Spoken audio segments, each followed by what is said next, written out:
Wow, what a crazy first day of NFL free agency. Let's recap everything that went down related to the Packers. All right, first things first. The Packers moved on from their two longest tenured players, Rashawn Gary and Elton Jenkins, today. There was actually a surprising element of this. Rashawn Gary was traded to the Cowboys for a fourth round pick. Jerry Jones is the gift that keeps on giving. The Packers were ready to cut this guy. But Jerry Jones pulled through yet again and gave the Packers a free fourth round pick. And yes, the correct word here is free because the cap savings are exactly the same as if they had cut him. Speaking of being cut, the Packers cut former All-Pro guard Elton Jenkins. Sucks to see happen. He's been so good for so long, but it was just inevitable. $19.5 million in cap savings. I think he's going to go be an elite guard somewhere else next year. The Packers never should have moved him to center. More departures. Malik Willis to the Dolphins. Sucks, but we knew it was coming. Go be great, Malik. Get us a third-round compensatory pick. Kingsley Enagbare signed with the Jets for on a one-year, $10 million deal. This sucks. I think he was really underrated. Great against the run. But for 10 mil, the Packers were just not paying that. I thought he was going to sign for like 5 to 6 million. Packers D-line has been absolutely gutted the last couple days. Lastly, we got Quay Walker, who signed a 3-year, $40.5 million deal with the Raiders. This one is going to be interesting to come back to. My initial reaction is thumbs down. I think I would have rather have paid Quay rather than trading Colby Wooden and saving about $6 to $7 million with Zaire Franklin.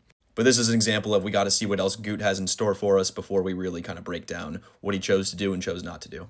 The only signings that the Packers made on day one of free agency were re-signing guys who were already on the team last year, some kind of housekeeping moves, if you will. The Packers re-signed Darian Kennard to a one-year deal. Solid enough depth piece to kind of keep around. Fan favorite Bo Melton is back. Shout out to Lambeau Leapers for the exclusive scoop on that one. He was tendered, and the Packers also brought back Christian Welch, another special teams contributor, who is excited to run back the same squad on special teams. All jokes aside, though, happy to see all of these guys back. But the elephant in the room, why did the Packers not bring in any outside talent? They lost 5 starting caliber players today, and they were one of just 5 teams in the entire NFL to not sign an outside free agent on day one of free agency.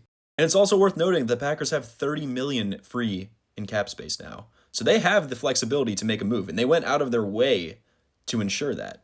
Now, first things first, not making a big splash move on the first day of free agency is not something that I have a problem with. The teams that win free agency normally are not winning Super Bowls or playoff games. Like the Titans and Raiders went crazy today. Does anyone expect either one of those teams to do any damage next year? Probably not.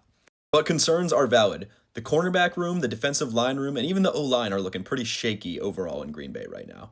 The Packers have the ability right now to make at least one big move, and I'm hoping that it's for this guy, Jalen Carter, who is apparently available for trade from the Eagles.